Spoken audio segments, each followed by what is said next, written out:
Dulu bikin barang bukti. Barang bukti nih. Ini alumni semua nih. Kabar reskrim ini. Sampaikan sesuatu. 2019. Bun, sampaikan sesuatu lah Bun. Kamu lah.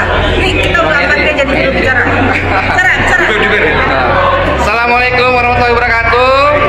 Alhamdulillah pada hari yang berbahagia ini kami para Napol Jokowi berkumpul di Gedung Juang 45 dalam rangka memberikan dukungan dan semangat kepada 4 tokoh yang terlapor dalam dugaan ijazah palsu Jokowi. Ada bersama kami Bang Edi Mulyadi, Bunda Hilda Winar dan Bang Jerry. Allahu Akbar. Saya sendiri Cahyo Gumilar. Senang berbahagia bersama-sama bertemu kembali dari Gedung Juang Jakarta Cikini. Saya mengucapkan selamat berjuang kepada teman-teman. Gantung Jokowi. Semangat. Kejar Jokowi.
karena semua sudah pidato, saya ingin pidato kepada Joko Widodo. Saya dari tadi melihat foto ini sangat menarik. Hanya foto Widodo, hanya wajahnya sudah gelap. 4 foto lain wajahnya cerah ceria. Nah, ini mungkin kebetulan, tapi mungkin Allah sudah menurunkan sinar kegelapan ke wajah Joko Widodo.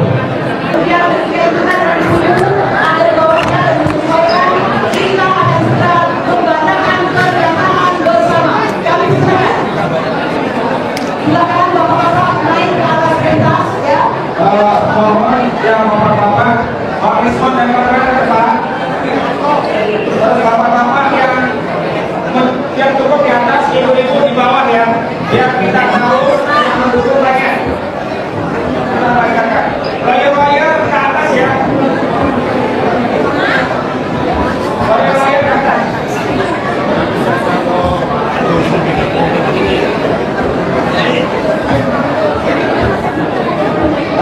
Bismillahirrahmanirrahim. Deklarasi dukungan kami bersama Dr. KMRT Roy Suryo Noto Diprojo MKes, Dr. Eng Rismon Hasyanipar STMT, Eng Rizal Fadila SH, dan Dr. Tifauzia Tiasuma MSC lawan narasi pecah belah anak bangsa oleh Jokowi, tuntut audit forensik ijazah Jokowi. Sehubungan dengan adanya laporan polisi terhadap KMRT Roy Suryo Noto Diprojo MKes, Dr. Rismon Hasibulan Hasyanipar, Rizal Fadila SH, dan Dr. Tifa, kami tim advokasi anti ijazah bodong bersihkan legasi sejarah bangsa Indonesia TAHI BBL SBI bersama para tokoh, ulama, akademisi, purnawirawan TNI menyampaikan pandangan sebagai berikut. Pertama, kebebasan berserikat, berkumpul, dan berpendapat adalah hak setiap warga negara yang jamin konstitusi. Negara harus hadir menjamin pelaksanaan hak konstitusi, bukan malah melakukan kriminalisasi. Kedua, segala bentuk pandangan, pendapat, analisa, dan kesimpulan terkait ijazah Jokowi palsu berdasarkan data, fakta, dan kajian ilmiah yang disampaikan oleh KMRT Roy Suryo Noto Diprojo, Dr. Rismon Hasiholan, Rizal Fadila SH, dan Dr. Tifauzia Tiasuma MSC adalah bagian dari hak konstitusional kebebasan berpendapat setiap warga negara yang dijamin konstitusi. Ketiga, tindakan sejumlah pihak yang membuat laporan polisi terhadap Roy Suryo, terhadap Rismon Hasyanipar, terhadap Rizal Fadila, dan terhadap Dr. Tifa adalah tindakan yang tuna konstitusi, tak beretika, dan tak siap dengan perbedaan pendapat. Sedangkan respon kepolisian yang langsung menerima laporan tanpa melakukan pengkajian yang mendalam bahwa materi muatan dari hak konstitusi, bahwa materi muatan yang disampaikan adalah bagian dari hak konstitusi, mengkonfirmasi bahwa negara setelah secara telanjang memamerkan tindakan inkonstitusional dengan melakukan kriminalisasi terhadap rakyatnya sendiri. Keempat, tindakan saudara Jokowi yang tidak melakukan pelaporan polisi sendiri atas tuduhan pencemaran dan fitnah ijazah palsunya, lalu membiarkan elemen rakyat lainnya melakukan pelaporan, mengkonfirmasi saudara Jokowi telah melakukan adu domba dan pecah belah elemen anak bangsa tanpa mendapatkan kepastian terkait keaslian ijazah Jokowi. Kelima, akar masalah dari kegaduhan ijazah Jokowi dapat dituntaskan dengan melakukan audit forensik terhadap ijazah Jokowi. Negara harus hadir untuk melerai perseteruan dan pecah belah akibat kasus ijazah palsu Jokowi ini dengan melakukan audit forensik terhadap ijazah Jokowi. Dengan demikian, polemik ijazah Jokowi ini akan selesai secara ilmiah, elegan, dan bermartabat. Kelima, menghimbau kepada segenap rakyat Indonesia untuk mendukung dan membela pejuang-pejuang kita, Roy Suryo, Rismon Hasyiholan, Rizal Fadila, Dr. Tifa, karena sejatinya Masalah ijazah palsu ini adalah kepentingan seluruh rakyat Indonesia yang menginginkan Indonesia dapat bersih dari aib ijazah palsu Jokowi yang pernah menjabat sebagai Presiden Republik Indonesia, sekaligus mewariskan legasi sejarah bangsa yang baik bagi generasi selanjutnya. Demikian pernyataan disampaikan Jakarta 30 April 2025, tertanda Tim Advokasi Anti Ijazah Bodong Bersihkan Legasi Sejarah Bangsa Indonesia, TAAIBLSBI, dan sejumlah tokoh purnawirawan TNI, tokoh agama, tokoh akademisi, dan ulama. Takbir! Takbir! Takbir! Assalamualaikum warahmatullahi wabarakatuh.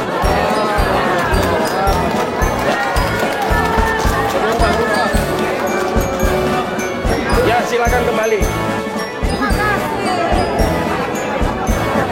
Dengan surat dukungan ini pula, kami menghimbau para akademisi, para ulama, pemuka agama, para profesional, para purnawirawan, para pemuda mahasiswa, masyarakat di seluruh tanah air pada umumnya untuk turut mendukung perjuangan menegakkan kebenaran, kejujuran, dan keadilan yang sedang dilakukan Dr. Rismon, Dr. Roy Suryo, dan kawan-kawan, serta para penasihat hukum Rizal Fadilah dan para aktivis lainnya. Demikian pernyataan sikap dan dukungan ini kami buat sebagai tanggung jawab moral kami untuk menegakkan hukum dan demokrasi di negara yang kita cintai ini. Masalah ijazah ini tidak akan sampai gaduh seperti ini. Sampai banyak yang ditangkepin, sampai banyak yang dilaporin. Seharusnya Bapak Jokowi, kalau seorang negarawan itu akan menjaga seluruh rakyatnya tanpa terkecuali. Tapi hari ini Bapak tidak lakukan. Seharusnya ketika kemarin ada yang menuduh ijazah Bapak itu adalah palsu, simpel sekali Pak. Bapak tinggal ambil ijazahnya, Bapak perlihatkan di depan umum, halayak umum, dan Bapak persilakan untuk ahli forensik untuk mengecek keasliannya. Selesai kan? Tapi tidak dilakukan. Sampai kemarin teman-teman datang ke Solo, ya langsung silaturahmi tabayun, pengen lihat juga mana ijazahnya supaya tidak ada kegaduhan lagi di Indonesia ini. Tapi Bapak tetap tidak mau memperlihatkan. Cuman yang jadi pertanyaan adalah kenapa sebelum datang ke Solo ada 10 orang wartawan yang diperbolehkan masuk, Bapak perlihatkan, tapi nggak boleh difoto. Nah itulah hal-hal yang akan menimbulkan asumsi-asumsi, pertanyaan dari seluruh masyarakat Indonesia, bahkan mungkin seluruh dunia, ada apa?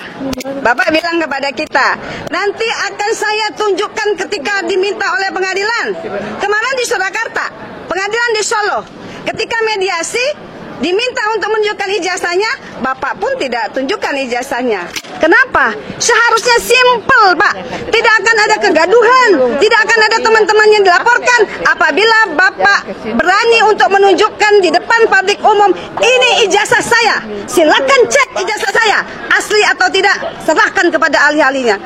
Jadi begitu Pak, kami mohon Bapak Prabowo, tolonglah Pak, Bapak turun dalam masalah ini. Kami sudah tidak mau lagi banyak teman-teman kami yang dikriminalisasi. Seperti saya juga salah satu korban waktu itu yang dipenjara juga. Jadi kami mohon Pak Prabowo, kami mohon sekali untuk stop kriminalisasi para aktivis, para anak-anak bangsa yang peduli dengan negeri ini, dan para orang-orang yang seperti Mbak Munut dan yang lain-lain ini, yang insya Allah tidak ada kebencian sesungguhnya dengan Pak Jokowi. Hanya kami minta, Pak Jokowi, ayo, kami semua adalah warga negara Indonesia dan kami berhak untuk mencari kebenaran dan kami berhak juga untuk mencari keadilan. Terima kasih.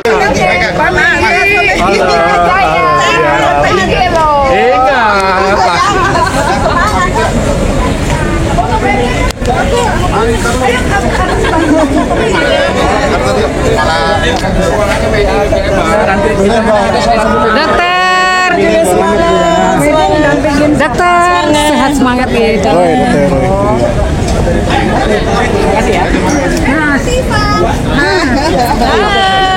Semangat ya Bu ya.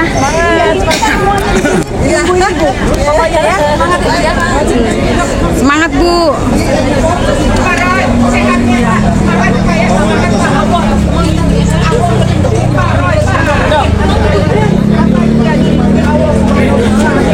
Semangat Dasar soal podcast. Soal podcast saya nggak jawab, nggak ada di surat. Oh, fotonya itulah. Nanti aja. Berpisah.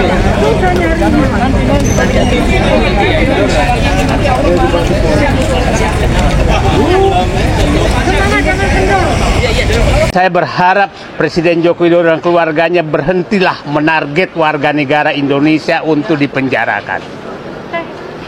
Dan berhentilah bersembunyi di ketidakbenaran. Itu sebenarnya harapan kita. Sehingga kedatangan saya di sini hanya ingin menyampaikan agar penegak hukum betul-betul jangan menjadi alat untuk keluarga Joko Widodo memecah belah bangsa. Itu yang kami harapkan. Karena faktanya selalu demikian. Bermain isu-isu yang menyebabkan orang saling berantem, akhirnya saling melaporkan, akhirnya saling memenjarakan. Itu karakter yang sangat tidak baik bagi seorang pemimpin. Dan saya harap ini berhenti dilakukan karena rakyat juga ada batas kesabarannya terhadap kelakuan seseorang keluarga mengacak-acak bangsa ini seenaknya.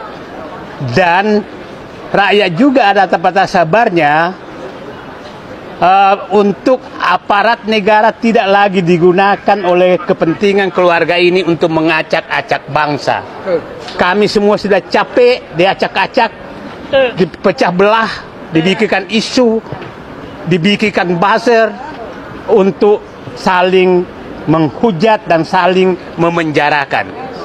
Saya berharap mantan Presiden Joko Widodo merenunglah nikmat apalagi Allah yang Anda diberikan kepada Anda sekeluarga. Berhentilah jahat kepada bangsamu dan rakyatmu. Itu saja yang saya harapkan. Dan kalau memang ada kesalahan, akuilah kesalahan itu.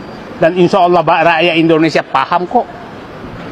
Dan janganlah bermain playing victim terus untuk mengadu domba rakyat Indonesia. Dan semua Bapak lakukan adu domba, dan ini orang menyatakan ini adalah cara-cara ormas yang pernah menjajah Indonesia. Itu jangan sampai itu yang terjadi. Sekali lagi kepada aparat, berhenti jadi alat pemecah belah bangsa, tegakkan keadilan kebenaran, dan jangan jangan berharap bahwa para pejuang kebenaran akan diam walaupun menghadapi tantangan seberat apapun, karena tidak ada cara menyelamatkan bangsa ini kecuali menyingkirkan para pengkhianat-pengkhianat. Tidak ada jalan lain. Kalau enggak, insya Allah akan terus berjuang. Itu saja. Terima kasih. Sekali lagi, mudah-mudahan momentum ini digunakan aparat untuk menegakkan kebenaran, bukan menjadi pelindung pemecah belah bangsa. Terima kasih. Assalamualaikum warahmatullahi wabarakatuh. Jadi kawan-kawan semua, ada 3 kasus yang sedang berproses saat ini. Pertama adalah yang saya hitung berdasarkan yang sudah berproses ya. Yang lainnya seperti pengaduan dan lain sebagainya belum saya hitung. Pertama adalah gugatan perbuatan melawan hukum yang diajukan oleh Dr. Taufik di Pengadilan Negeri Surakarta. Itu satu. Yang kedua adalah laporan TPUA yang diwakili oleh Profesor Egy Sujana yang sudah dilaporkan tanggal 9 Desember 2024 dan baru diproses setelah Joko Widodo melaporkan lapor balik lah, kira-kira begitu. Kemudian yang ketiga adalah laporan pencemaran nama baik atau fitnah yang dilakukan oleh orang-orang tertentu menurut Joko Widodo. Nah, kalau menurut aturan yang ada ya, Perma nomor 1 1956 sebagaimana sering kita bahas juga, seharusnya yang harus diselesaikan itu adalah yang terkait dengan apakah ijazah Jokowi itu asli atau tidak. Apakah Jokowi mendapatkan ijazah dengan prosedur yang benar atau tidak. Nah, itu sesungguhnya bisa dipastikan di peradilan perdatanya, di Pengadilan Negeri Surakarta itu perbuatan melawan hukum. Persoalannya adalah sepertinya Jokowi menghindar dari peradilan tersebut. Padahal dia mengatakan akan menghadirkan ijazahnya kalau seandainya diperintahkan oleh pengadilan. Ketika mediasi, mereka tidak mau menampilkan ijazahnya. Bahkan ijazahnya sekarang konon adanya di Bareskrim Mabes Polri. Itu satu. Yang kedua, ada undang-undang tentang perlindungan saksi dan korban, kawan-kawan semua, pasal 10 ya, yang mengatakan kalau ada misalnya tindak pidana atau dugaan tindak pidana pemalsuan dokumen dalam kasus konkret dan kemudian ada laporan pencemaran nama baik yang dilakukan oleh orang yang dianggap melaporkan tersebut, maka yang harus didahulukan adalah laporan tentang ada dugaan tindak pidana pemalsuan dokumen atau ijazah palsunya. Nah, ini terbalik. Yang cepat itu adalah pencemaran nama baik dan fitnahnya. Padahal kita tahu bahwa pencemaran dan nama baik jadi relevan kalau seandainya ijazah palsunya tidak terbukti. Tapi kalau terbukti kan tidak relevan lagi. Itu satu. Nah, yang kedua yang ingin saya jelaskan juga adalah kalau saya lihat ya sebagai orang hukum menganalisis, sebenarnya tidak ada pasal yang relevan yang bisa dikenakan kepada baik Roy Suryo, Dr. Tifa maupun calon-calon yang disebut lainnya. Kan yang disebut itu RS, ES, kemudian T dan K. Kenapa? Kalau kita menggunakan pasal KUHP misalnya, perlu dipahami bahwa Roy Suryo dan Dr. Tifa ini bertindak untuk kepentingan publik, bukan untuk kepentingan pribadi. Karena itu nggak boleh dikriminalkan. Kalau menggunakan pasal 27A Undang-Undang ITE sebagaimana disebutkan, maka Roy Suryo dan Tifa juga harus bebas dan teman-teman, karena Jokowi masih menjadi pejabat publik. Putusan MK terakhir mengatakan bahwa kalau dia pejabat publik tidak boleh mengadukan. Karena ini adalah negara demokrasi, ini adalah bagian dari kontrol publik. Yang ketiga, pasal 32 dan 35 Undang-Undang ITE yang sanksi hukumnya 8 tahun untuk Undang-Undang 32, 12 tahun untuk Undang-Undang 35, itu tidak relevan diterapkan kepada baik Dr. Tifa maupun yang lainnya. Karena itu adalah bagaimana mengoprak-aprik data elektronik seolah-olah jadi asli dan lain sebagainya. Justru orang yang mengupload itu yang seharusnya dipermasalahkan. Karena saya melihat tidak ada yang relevan seharusnya, maka ini tidak perlu diproses. Itu pendapat saya. Nah, lagi pula ternyata dari informasi yang saya dapatkan, ini tidak jelas siapa yang dilaporkan sampai hari ini. Jadi dalam undangan klarifikasi yang saya dengar dari Rizal Fadila misalnya, ketika ditanyakan siapa yang dilaporkan, nggak jelas. Sementara kuasa hukum hanya menyebut RS, ES, T, dan K, tetapi tidak secara eksplisit. Seharusnya diklarifikasi dulu kepada pelapor, Anda mau melaporkan siapa? Locus delictinya di mana? Tempus delictinya di mana? Kalau sudah clear, barulah undang pihak-pihak lain. Entah itu yang diperkirakan akan dijadikan tersangka, entah itu jadi saksi dan lain sebagainya. Ini seolah-olah, ini terakhir dari saya, seolah-olah belanja masalah dulu. Cari, dapatkan info. Nah, nanti lemahnya di mana, baru kita tersangkakan. Nah, ini kan penegakan hukum yang tidak fair menurut saya ya. Karena kita bicara mengenai prinsip equality before the law. Dan fungsi polisi, penegak hukum sebagai pelindung dan pengayom masyarakat, Kamtibmas dan penegakan hukum yang benar dan adil. Jadi bukan alat untuk kriminalisasi atau alat untuk penguasa menginginkan hasratnya terpenuhi. Apalagi kalau misalnya pokoknya dia harus masuk gitu kan. Saya dengar itu dari misalnya pendukung-pendukungnya, masuk, pokoknya tidak mau tahu. Nah, ini kan cara penegakan hukum yang menurut saya tidak benar, dan seharusnya Prabowo Subianto tidak boleh lagi mengulangi tragedi ini di era pemerintahan presiden sebelumnya. Kita tahu ada Syahganda Nenggolan, ada Anton Permana, Habib Rizik, Habib Bahar, kemudian ada Jumhur Hidayat, Bunda Mary itu ada juga, Edi Mulyadi. Ini orang-orang yang dikriminalisasi bukan karena melakukan kejahatan seperti garong, rampok, korupsi dan lain sebagainya, tetapi karena berpendapat. Makanya kalau orang berpendapat kemudian bisa dikriminalisasi dan kemudian bisa divonis, maka negara kita adalah negara yang sontoloyo. ETD-nya repository UGM. Jadi ETD ini adalah electronic thesis and dissertation ya. Kemudian dari ETD ini kita akan fokus masuk ke dalam skripsinya Jokowi ya. Untuk bisa masuk ke sana kita harus mulai dari ini dulu ya. Kita klik kanan, kita inspect, kemudian kita masuk ke network ya. Kemudian kita udah tahu skripsinya ini, kita copy aja kata kuncinya ya untuk cari metadatanya ya. Kita paste aja, kita enter. Ya, ini ketemu cuma satu ya. Oke, dari sini kita masuk ke pencarian ya. Kita berbesar dulu, kita masuk ke data, kemudian ke 0, kemudian yang ke 1 ya. Seperti kita lihat judulnya adalah studi tentang pola konsumsi bla bla bla bla. Dibuat oleh di sini dikatakan Joko Widodo ya.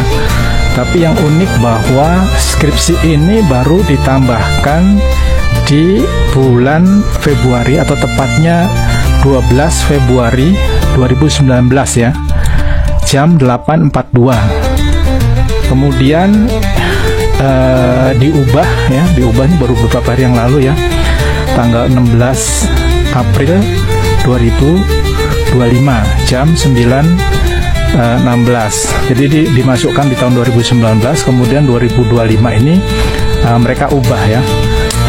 Saya akan masuk ke skripsinya ini ya. Kita klik aja masuk ke dalam. Kemudian kita masuk file PDF, kemudian kita akan download ini ya, bibliografi. Oke, saya akan tunjukkan data forensiknya ya yang ada di PDF ini.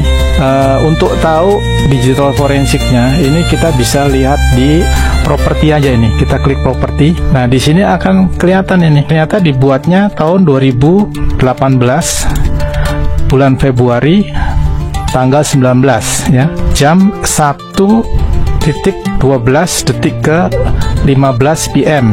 Kemudian dimodified juga di hari yang sama, tapi ini 4 menit kemudian ya. Kemudian dibuat dengan menggunakan Foxit Phantom PDF printer version 7.3.4.0308 ya. Ya, ini di security nggak ada, tapi di fontnya menarik. Ini font yang diperdebatkan juga. Skripsi ini dibuat menggunakan fontnya adalah Times New Roman. Di samping juga ada Helvetica ya. Selanjutnya kenapa di tahun 2018 dibuatnya? Konon ceritanya perseteruan ini terjadi setelah ada buku yang dibuat oleh seseorang dengan judul Jokowi Undercover. Ijazah asli yang keluar di tahun-tahun ini pasti namanya ditulis tangan, nomor induk di fakultas juga ditulis tangan ya. Lalu ada tanda tangan dekan, di saya ini Profesor Dr. Insinyur Prayoto, ada tanda tangan rektor ya. Di tengah ada foto. Berarti sama ya, waktu itu rektornya pasti sama ya, pasti sama. Bahwa Jokowi itu bukan alumnus dan bahwa ijazahnya itu palsu ya. Seorang alumni Universitas Gadjah Mada angkatan 1985 kembali menyita perhatian publik. Dalam sebuah video yang diunggah di aplikasi X, dulu dikenal sebagai Twitter, pria paruh baya itu menunjukkan ijazah aslinya. Ia menjelaskan bahwa semua informasi di ijazahnya ditulis tangan, mulai dari nama, nomor induk, hingga fakultas, sesuai format era tahun 80-an. Ia lalu membandingkan dengan ijazah milik mantan Presiden ke-7 Republik Indonesia, Joko Widodo, yang menurutnya berbeda dan patut dipertanyakan. Tak hanya itu, ia mengklaim Jokowi bukan lulusan UGM dan menyebut ijazahnya palsu. Padahal, jika benar masuk tahun 1980 dan lulus 1985, seharusnya mereka satu angkatan. Video ini langsung menuai reaksi beragam. Sejak diunggah Kamis, 8 Mei 2024, pukul 10 pagi. Video telah ditonton hampir 500.000 kali, dibagikan 1.000 kali lebih, dan mendapat 6.000 tanda suka.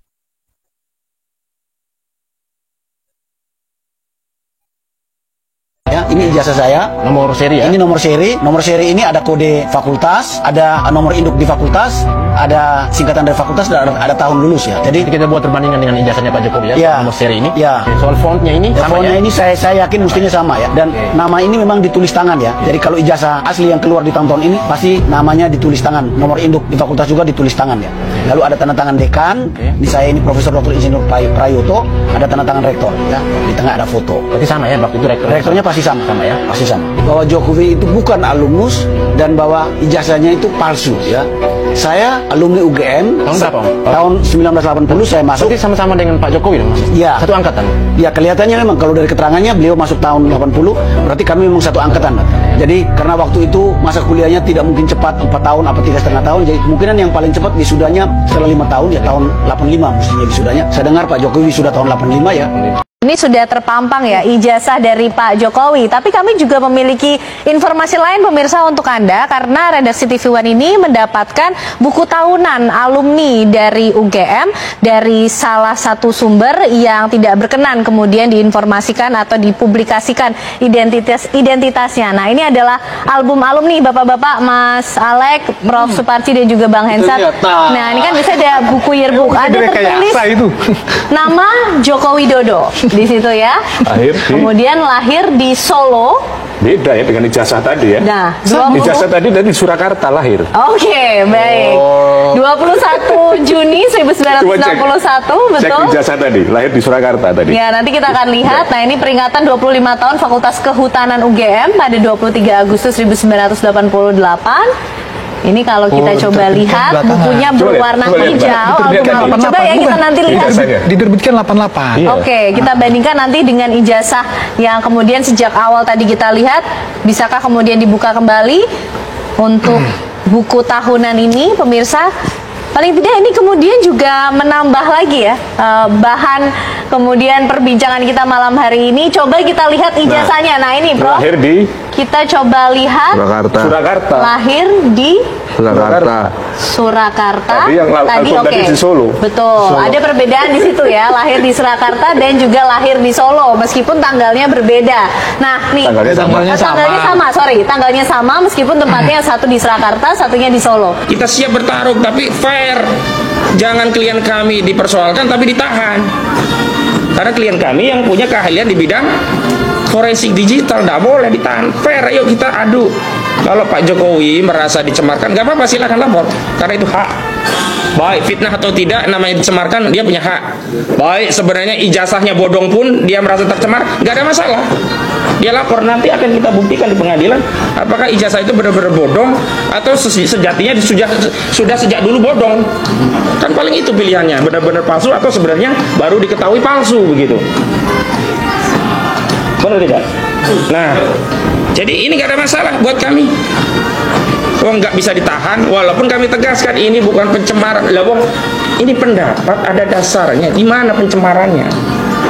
Ini pendapat ada dasar hukumnya, ada dasar keahliannya. Kok dianggap pencemaran? Kalau seluruh pendapat dianggap pencemaran, fitnah dan seterusnya, hapus saja pasal 28 Undang-Undang Dasar 1945. Udah 311, ini fitnah. Ini 4 tahun, nggak ada masalah juga. Di bawah 5 tahun nggak bisa tunahan. Walaupun kami juga mempertanyakan di mana fitnahnya. Kalau memang saudara Jokowi sudah menunjukkan ijazahnya kepada publik asli, Roy Suryo, Rismon, Dr. Tifa masih ngotot itu ijazah palsu, baru dianggap fitnah. Lalu selama ini saudara Joko Widodo tidak pernah menunjukkan ijazah aslinya, sementara hasil kajian forensik digital, telematika, dan analisis seluruh rakyat, ya kan? Itu tidak ada yang kemudian punya kesimpulan ijazah itu benar. Mayoritas menyatakan ini memang barang bermasalah gitu. Lagi pula kalau ini dianggap fitnah pencemaran, ini aparat penegak hukum juga tebang pilih tebang. Baik di kasus pasal 160-nya tadi, juga di kasus ini Pak Jokowi juga pilih tebang pilih. Kenapa? Karena Pak Jokowi hanya melaporkan klien kami. Mohon maaf Pak Jokowi, hari ini yang menyatakan ijazah Pak Jokowi itu palsu hampir seluruh rakyat Indonesia, jutaan rakyat Indonesia. Kalau nggak percaya, buka aja TikTok sebentar aja, lihat siapa yang ngomong ijazah itu dipersoalkan, dianggap palsu. Buka aja YouTube, buka aja Facebook, buka aja Instagram. Wah, jutaan orang yang menyatakan ijazah saudara Joko Widodo palsu. Tapi kenapa hanya 4 orang yang dilaporkan Pak Jokowi? Oh, itu kan yang memicu. Enggak bisa, hukum itu bukan hanya melakukan perbuatan, yang turut serta pun harus ikut diseret. Karena ada pasal 55 ayat 1 ke 1 KUHP. Biasanya polisi senang banget tuh pakai pasal 55 ayat 1 ke 1 KUHP. Enggak ada urusan pun ditarik-tarik. Oh, ini turut serta perbuatan. Tapi dalam perkara ijazah palsu ini kenapa dipilih hanya 4 orang? Kenapa nggak seluruh rakyat yang hari ini menyatakan ijazah saudara Joko Widodo palsu itu juga dibikin LP gitu loh? Bikin aja LP seluruh polisi di seluruh Indonesia, kan bagus. Perkarakan saja seluruh rakyat Indonesia, kan bagus. Padahal ada cara lain yang elegan, tunjukin aja ijazah aslinya, selesai. Kenapa harus begini gitu loh? Jadi saya kira polisi dan saudara Jokowi ketika membuat laporan hanya kepada 4 orang, berarti dia menganggap hukum di negara kita itu tidak ada asas equality before the law. Seolah-olah ada perlakuan berbeda kepada 4 warga negara, yakni Rismon Hasyolan, Roy Suryo, Dr. Tifa dan Rizal Fadilah, sementara yang memberikan privilege, ya, perbedaan fasilitas kepada yang lainnya yang sama-sama mengatakan ijazah saudara Jokowi palsu. Karena itu saya minta kepada seluruh rakyat yang punya pandangan yang sama, mari kita katakan kita bersama Roy Suryo, kita bersama Rismon Hasyolan, kita bersama Dr. Tifa, kita bersama Rizal Fadilah. Karena apa yang disampaikan ya 4 klien kami ini adalah apa yang ada dalam benak dan suasana kebatinan mayoritas rakyat Indonesia kecuali pendukung Pak Jokowi. Selanjutnya, kalau kemudian ini dikaitkan dengan Undang-Undang ITE pasal 27A, ini juga sama, ini terkait pencemaran, menyerang kehormatan di ranah ITE. Tapi kami juga nggak takut, kenapa? Karena ini maksimal cuma 2 tahun, nggak bisa untuk nahan. Jadi pasal 27A Undang-Undang ITE, Undang-Undang Nomor 1 2024 yang merupakan perubahan Undang-Undang kedua ya 19 2016 untuk Undang-Undang Nomor 11 2008, ini kami nggak ada khawatir. Tapi lagi-lagi kenapa yang dijerat Undang-Undang ITE yang menyerang kehormatan Pak Jokowi hanya 4 orang? Jutaan rakyat Indonesia yang lainnya kenapa dibiarkan? Ini mau menegakkan hukum atau cuma mau ngancem-ngancem warga negara?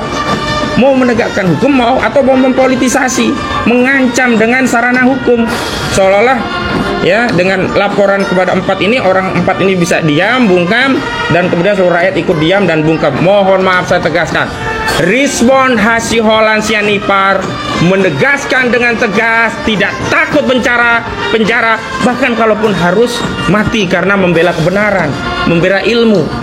Dan mohon maaf, saya kutip apa yang disampaikan oleh klien kami Pak Rismon ya Hasyolan Sianipar, saudara Jokowi bisa menipu pendukungnya, tapi tidak bisa menipu teknologi. Karena itu kami mau nanti proses pembuktian yang menjadi basic itu adalah pembuktian secara teknologi, jangan testimoni. Kalau testimoni, keterangan saksi udah banyak tuh yang bohong-bohong, seperti di kasus PN Surakarta, saksi-saksi yang dihadirkan untuk menjerat Gus Nur dan Bambang Tri ketahuan banyak bohong. Bahkan ada kepala SD Tirto Yoso, itu dia sudah non muslim tapi masih mengaku muslim, bohong.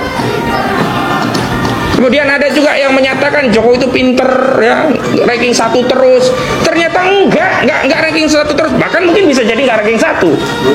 Ini kan bohong-bohong. Makanya basis daripada pembuktian kasus ijazah palsu ini adalah teknologi, bukan testimoni. Nah, yang kami khawatirkan adalah ini, penyidik mengikuti kemauan saudara Jokowi selaku pelapor. Kenapa? Penyidik memaksakan menyelundupkan pasal 32 Undang-Undang ITE yang tidak ada kaitannya dengan kasus ijazah palsu, semata-mata hanya dengan motif agar bisa menahan klien kami. Kenapa? Karena ancamannya 8 tahun. Ini nggak ada kaitannya dengan ijazah palsu. Nih, saya bacakan ya, pasal 32 Undang-Undang ITE. Setiap orang dengan sengaja dan tanpa hak melawan hukum dengan cara apapun, mengubah, menambah, mengurangi, melakukan transmisi, merusak, menghilangkan, memindahkan, menyembunyikan suatu informasi elektronik dan atau dokumen elektronik milik orang lain atau milik publik. Nggak ada kaitannya. Dr. Rismon itu menganalisa font, bukan mengubah font. Dr. Rismon itu menganalisa spesimen tanda tangan, bukan mengubah tanda tanganannya. Dr. Rismon itu menganalisa pejabatnya, namanya dari Ahmad Sumitro menjadi Ahmad Soemitro, nggak pernah dikotak-kotik itu. Loh, kenapa muncul pasal 32? Dari mana ini pasal 32 muncul? Ini yang namanya penyelundupan hukum dengan motif agar bisa menahan klien kami. Kami tidak terima, dan seluruh rakyat jangan mau dibodoh-bodohi. Karena pasal 32 Undang-Undang ITE yang disampaikan kuasa hukum saudara Jokowi saat membuat LP itu tidak ada kaitannya dengan kasus ijazah palsu. Kalau gitu, biar bisa ditahan, pakai aja Pak Polisi, pakai saja pasal 2, pasal 3 Undang-Undang Tindak Pidana Korupsi. Kenapa? Anggap saja ini sudah merugikan negara, nih 4 klien kami. Udah sekalian aja, biar bisa ditahan. Kalau mau caranya begitu. Tapi kan kita tidak begitu. Kita ini mau bernegara dengan benar. berhukum dengan benar, menegakkan hukum dengan mengikuti proses dan prosedur hukum yang benar, mengikuti doktrin-doktrin hukum dan juga jurisprudensi yang sudah ada. Jangan bikin aturan sendiri. Oke, kalau dalam putusan MK nomor 90 itu membuat norma yang aneh yang membuat saudara Gibran Raka Buming Raka bisa nyalon wakil presiden dan terpilih, udah oke lah, itu silakan, udah terjadi. Tapi dalam kasus ini kami tidak terima. Jangan sampai ada penyelundupan hukum dengan motif untuk menahan tersangkanya, pasal 32. Kemudian yang kedua, pasal yang diselundupkan lagi, pasal 35. Pasal 35 pun sama, ini 12 tahun ancamannya. Karena di dalam KUHP, kitab undang-undang hukum acara pidana, syarat untuk menahan itu ada dua syarat, syarat objektif dan syarat subjektif. Nah, syarat objektif salah satunya adalah kasusnya itu minimum ancamannya 5 tahun penjara. Nah, ini sudah 12 tahun, berarti bisa ditahan gitu loh.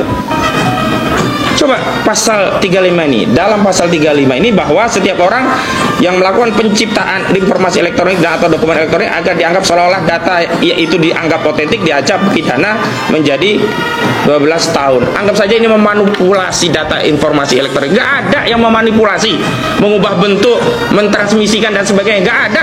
Yang ada menganalisa font hurufnya kok Times News Roman. Spesimen tanda tangan Pak Ahmad Sumitro kok beda dengan yang dimiliki anaknya di ijazahnya. Ahmad Sumitro kok namanya menjadi Ahmad Soemitro. Skripsinya kok masih bagus, spesimennya juga Times News Roman, kok nggak ada lembar pengesahan kosong begitu loh. Itu nggak ada yang mengubah bentuknya cuma kayak gitu. Bentuknya bermasalah, dianalisa masalahnya sesuai kepakarannya. Nggak ada ini pasal 35, kok bisa dipaksain pasal 35 dilaporin? Kalau begitu kan jelas targetnya apa? Nahan. Karena dengan dimasukkan pasal 35 itu bisa dijadikan saran untuk menahan. Sekali lagi, jangan diulangi kasus kriminalisasi Gus Dur dan Bambang Tri. Ingat dulu Gus Dur dan Bambang Tri, ya kan? Itu juga sama membuat mubahalah tentang ijazah palsu Jokowi. Pasalnya dimasukin semua. Pertama, dianggap menodai agama, 156A KUHP, karena mubahalahnya digunakan seolah-olah untuk mengedarkan kebohongan.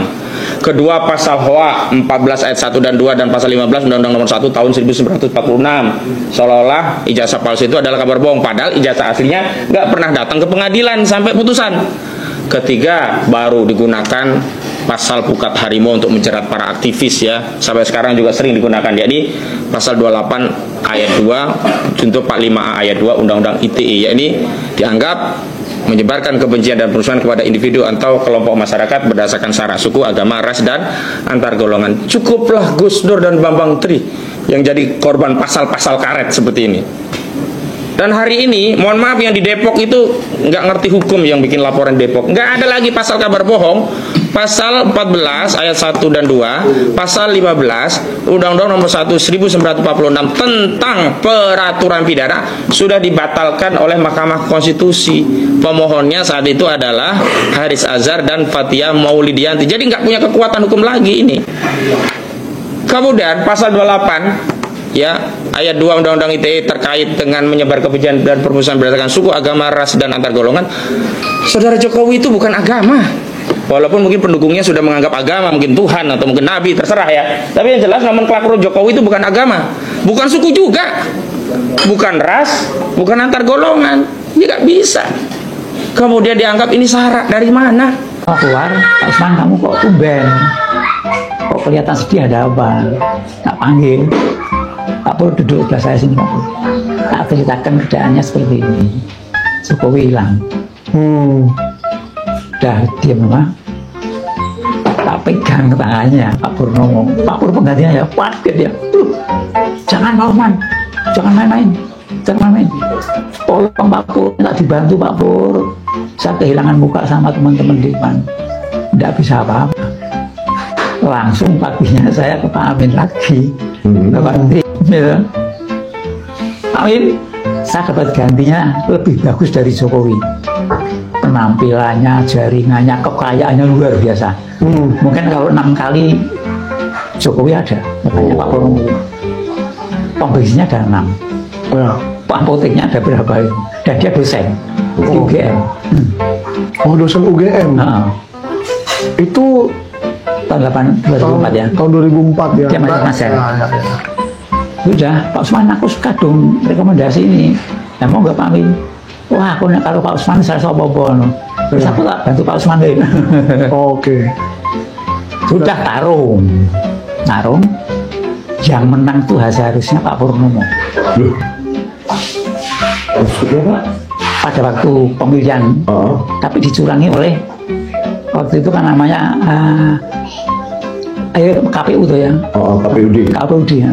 KPUD Solo. Dicurangi bagaimana? Di nomornya aneh di perolehan suaranya di ditaati. Ya. Itu si Joko, apa namanya si kan dia menjadi stafnya di Jokowi. Namanya siapa? Eko Panjul. Oh, Eko Panjul. Saya pernah dengar kayaknya. Ya, Eko Panjul. Nah, saya tahunya itu setelah periode yang kedua, Eko Panjul ngomong, dulu yang menang kamu, tapi saya dibayar oleh PDIP, tidak menangke. Waduh. Ya. Ini memang terkadang politik itu begitulah. Ya. Pak, sebelum lanjut Pak, ada isunya kemarin bilang Pak Jokowi ini sudah didukung oleh Pak Luhut mulai dari pemilihan wali kota katanya, benar tuh? Itu saya tidak ngikuti, ya cuman berita-berita seperti itu, tapi saya tidak ngikuti. Cuman yang menjadi bagi saya menjadi satu yang luar biasa itu pada periode yang kedua. 2019 berarti. 2009 ya. Waktu itu kan dia kepengen menjadi gubernur DKI. Oh iya. Itu tahun 2012 dia kepengen dia. Oh iya. 2012 ya. Sowan ke Bu Mega. Kemudian Bu Mega mengatakan, kamu belajar dulu menjadi gubernur Jawa Tengah. Ya. Kayaknya waktu itu kan dia sudah punya calon si Fauzi Bowo ya. Iya, Fauzi Bowo. Bu Mega kan bagus ya. Belajar dulu lah, karena di DKI kan butuh yang betul-betul punya kualitas. Pulang ke Solo malu. 1 minggu di Loji Gandrung tidak keluar karena malu sama masyarakat Solo. Oke. Akhirnya dijumpai oleh Pak Prabowo. Kenapa malu dengan masyarakat Solo, Pak? Apakah masyarakat sudah tahu bahwa dia mau nyalon? Oh, jadi dia sudah gembar-gembor bahwa dia mau. Jadi masyarakat Solo tahun 2012 itu dan sebelumnya itu udah tahu. Pak Jokowi mau kepengen kedingin, tahu. Sudah tahu. Memang kadang-kadang ini pendapat saya pribadi ya, karena udah 2-3 tahun di politik juga. Kadang-kadang kalau kita punya ambisi politik itu nggak usah dibilang-bilang dulu ya Pak ya.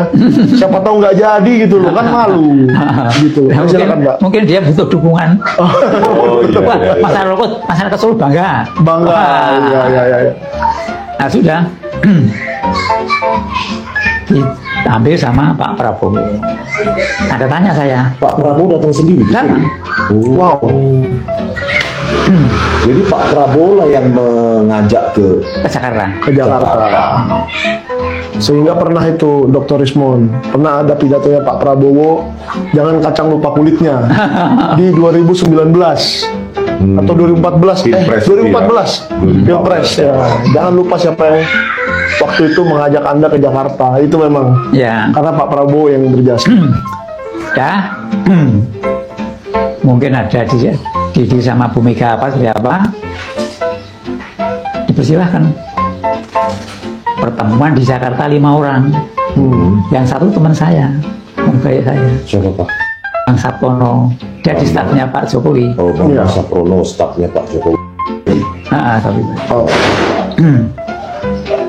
Pertemuan Bang Sapono teman saya ini, kemudian ya, karena mendampingi Jokowi dia ini kan akrab sekali ya. Kemudian dari kemudian satunya ini Pak Prabowo, kemudian satunya mantan Jenderal Angkatan Darat tapi lupa saya namanya. Pertemuan berlima ya. Kesannya Jokowi kaget kesannya. Kok aku kok digandengin karo Ahok? Kaget dia. Tapi karena yang bawa itu Pak Prabowo, dia kan tidak bisa apa-apa. Ya, kaget itu dalam arti sebenarnya dia nggak terlalu mau. Nggak gitu ya? mau. Dan dia pernah terucap pada salah satu teman saya, anggota DPR RI, tidak tak sebut namanya, ya, dari salah satu partai. Aku jangan senang sambut Ahok. Saya senang bergandingan dengan partaimu. Dengan partaimu. Oh. Nggak ada tak sebutkan namanya. Ya, partai lain lah. Partai lain. Oh. Saya nggak. Karena Ahok itu kan Gerindra pada hari itu. Terucap. Terucap. Dari situ kan sudah kelihatan ada keterpaksaan. Tapi ada yang mengendalikan kan. Ya. Karena dia tidak bisa berbuat apa-apa. Nah, akhirnya didukung oleh PDIP sama Gerindra waktu pencalonan tahun 2012 ya. Ada 5 kalau salah ya. 5 calon waktu itu ya. Iya, 5 calon. 12. Termasuk Faisal Basri diantaranya. Iya, sama si Hidayat Nur Wahid juga ya. Hidayat Nur Wahid, betul. Nah sudah. Dari situ saya mengambil kesimpulan. Dia kan mau piknik, ya, ilustrasinya, kan butuh kendaraan. Ya. Gitu. Yang penting kan aku berhak milih, gitu. Ya. Mau ngaku butuh kendaraan. Betul. Ya. Jadi peran PDIP itu bagi saya nggak ada apa-apanya. PDIP harus tunduk sama Jokowi. Oke. Nah, logika. Ya. Kamu tidak mau mendukung saya menjadi gubernur DKI, Ibu Mega. Ya. Sekarang saya diorbitkan oleh Pak Prabowo, Gerindra. Ya, saya tidak nyebut Gerindra. Pak Prabowo. Ya. Belum tentu Gerindra sepakat. Oh iya, Ya. betul. Ya. Siapa di belakang Pak Prabowo? Yang ini saya belum berani mengatakan. Oke. Saya untuk pribadi saya, insya Allah saya tahu. Ya. Tapi saya belum bisa untuk meyakinkan. Oke. Saya tahu siapa yang main di belakangnya Pak Prabowo. Beberapa hari lalu, sudah saya ungkapkan temuan koran harian Kedaulatan Rakyat palsu ini yang digunakan Direktur Dirtipidum Bareskrim Polri sebagai alat bukti untuk memvalidasi diterimanya Joko Widodo alias Jokowi pada seleksi penerimaan mahasiswa baru proyek Perintis 1 di Fakultas Kehutanan Universitas Gadjah Mada Yogyakarta pada tanggal 18 Juli tahun 1980. Tetapi tampaknya pihak-pihak pendukung Jokowi seperti mengacuhkan dan tidak percaya pada fakta bukti yang disampaikan oleh saya ini. Oleh karena itu saya akan menjelaskan lebih detail supaya tidak ada lagi celah yang bisa dibantah dengan narasi konyol mereka. Sebelum masuk ke bagian penjelasan detail, mari kita simak lagi keterangan yang diberikan oleh Brigjen Polisi Johandani Raharjo Puro sebagai Dirtipidum Bareskrim Polri yang memimpin konferensi pers hasil laboratorium forensik ijazah Joko Widodo. Selanjutnya, terkait Fakultas Kehutanan UGM, penyelidik mendapatkan fakta bahwa benar Insinyur Joko Widodo mendaftar dan masuk Fakultas Kehutanan UGM pada tahun 1980 melalui bukti A. Pengumuman di Koran Kedaulatan Rakyat tentang 3.169 peserta lulus ujian masuk PPI atau proyek Perintis 1 UGM yang terbit pada hari Jumat Kliwon 18 Juli 1980 dalam kurung 5 Puasa 1912 pada halaman 4 kolom 6 pada bagian UGM Fakultas Kehutanan nomor 14 tercantum nama Joko Widodo terhadap koran tersebut telah dipastikan keasliannya melalui keterangan staf perpustakaan. Di sini saya ingin mengulangi lagi bahwa koran harian Kedaulatan Rakyat itu adalah koran lokal nasional yang sangat konsisten dalam menjaga nilai-nilai kearifan lokal, yaitu budaya Jawa, di mana hal tersebut dibuktikan dengan adanya format penulisan di setiap edisinya yang menggunakan 2 jenis tahun penanggalan, yaitu penanggalan tahun Masehi serta penanggalan tahun Jawa. Sehingga, jika kita lihat penulisan edisi koran Kedaulatan Rakyat yang dijadikan alat bukti Bareskrim untuk menyatakan Joko Widodo diterima pada seleksi penerimaan mahasiswa baru proyek Perintis 1 di Fakultas Kehutanan UGM yang kita baca Jumat Kliwon 18 Juli tahun 1980 dalam kurung 5 Puasa tahun 1912. Itu adalah kesalahan fatal yang fundamental pada penulisan edisi penanggalan koran Kedaulatan Rakyat. Sebab kata puasa yang bermakna bulan Ramadan itu merupakan kata yang berasal dari bahasa Indonesia, di mana hal tersebut tidak mungkin digunakan oleh kedaulatan rakyat untuk menuliskan edisi penanggalan tahun Jawa. Kata dalam bahasa Jawa yang tepat untuk digunakan adalah kata pasa yang juga bermakna bulan Ramadan.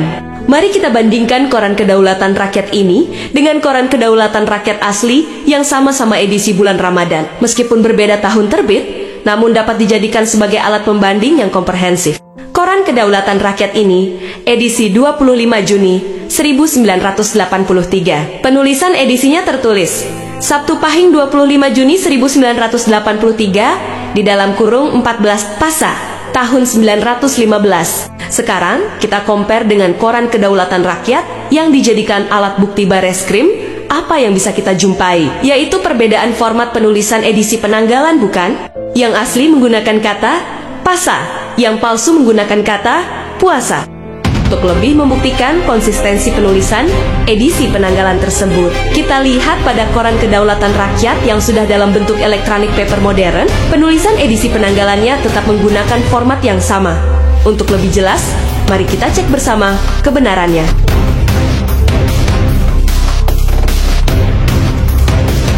Dan yang terakhir, mari kita lihat di dalam penanggalan lama tahun 1980. Seperti apakah konversi penulisan yang benar dari penanggalan tahun Masehi ke penanggalan tahun Jawa? Bukankah tetap ditulis dengan kata pasa, bukan puasa? Temuan paling terbaru kemarin, hari ini, pagi tadi. Tim sampai ke redaksi KR dan Kedaulatan Rakyat. Dan sampai ke perpustakaan daerah DI. Yang menarik apa? Kami menemukan bandel KR edisi tahun 1980. Tapi yang jahat, tim tidak menemukan edisi koran bulan Juni, Juli, Agustus khusus itu. Dikatakan ini gimana? Diambil Pak kemarin sama Bareskrim. Itu pernyataan staf perpustakaan daerah. Ya, ada YouTube-nya, ada beredar. Jadi tahun 80, Januari, Februari, Maret, April, Mei ada. Tapi begitu Juni, Juli, Agustus 4 atau 3 bulan itu diambil. Kalau memang itu barang bukti kejahatan, boleh diambil. Itu kan bukan barang bukti kejahatan. Tapi tim tidak kekurangan akal. Ketika cek, saya tanya, cari koran edisi setahun sebelumnya. Ya, karena edisi sebelumnya tuh pada bulan Agustus, bulan puasanya. Cek bulannya terbaca apa? Pasa. Tidak ada puasa ya? Tidak ada puasa. Yang ada pasa. Dan cari cek Kedaulatan Rakyat edisi sekarang, semua terbaca pasa. Mesinnya kan sama. Jadi kalau misalnya nanti, karena ada yang berusaha diedarkan itu puasa, maka kami akan mempertanyakan. Karena kalau itu hanya digital, kami tidak akan terima. Kami harus terima bukti analognya. Dan kemana bundel koran milik perpustakaan daerah DIY yang itu hak rakyat kok dibawa oleh petugas? Ya, ini jahat sekali. Ya, jahat sekali.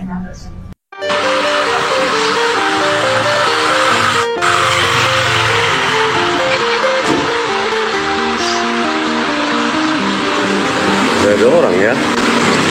Nggak tahu apa sudah lama nggak ditinggali atau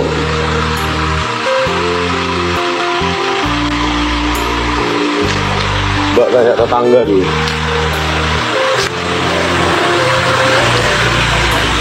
Permisi Bu, tetangganya Pak Kasmujo Ibu ya.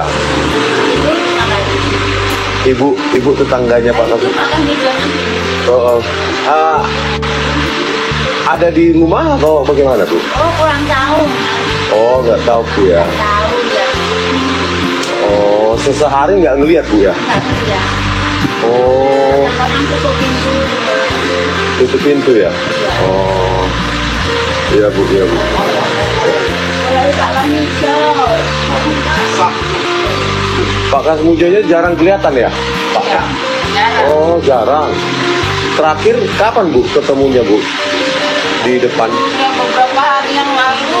Oh, sudah beberapa hari yang lalu ya Bu? Sakit katanya. Oh, sakit. Iya, iya, iya. Katanya sakit. Oh, ya. Makasih Bu ya. Mari Bu. Dari Jakarta, Bu. Makasih. Iya. Tapi kalau Bu Kasmujo masih jarang keluar ya. Oh iya. Oh, kadang di rumah anaknya. Iya. Dulu kan buka warung dulu ya, Bu ya, waktu itu di depan yang mengarah Selokan Mataram itu ya, Bu ya. Oh iya ya. Oh iya, makasih Bu, mari Bu.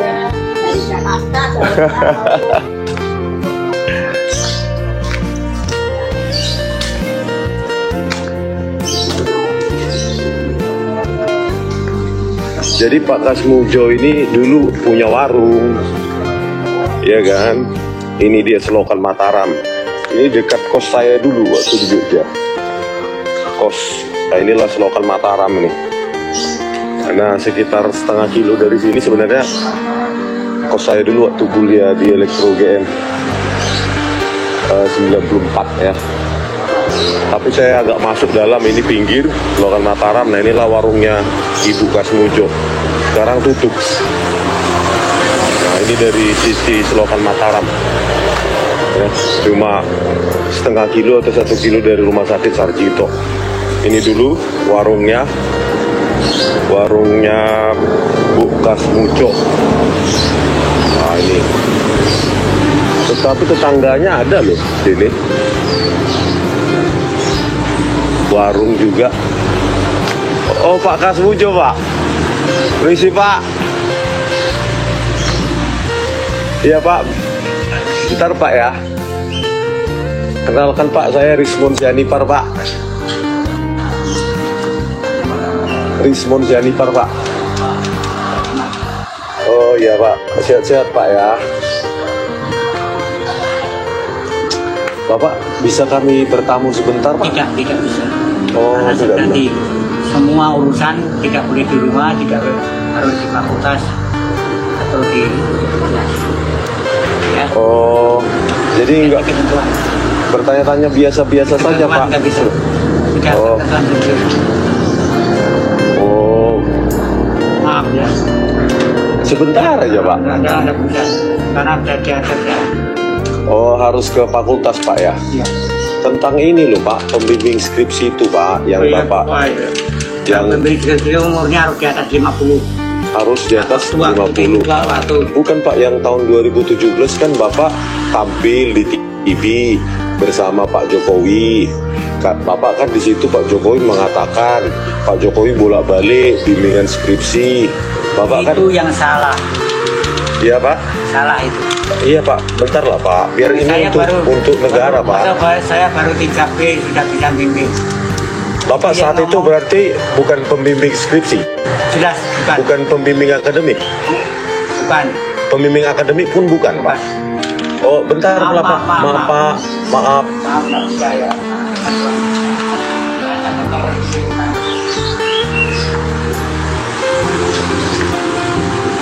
Pak Kasmujo, ini demi bangsa Indonesia loh Pak. Maaf Pak Kasmujo.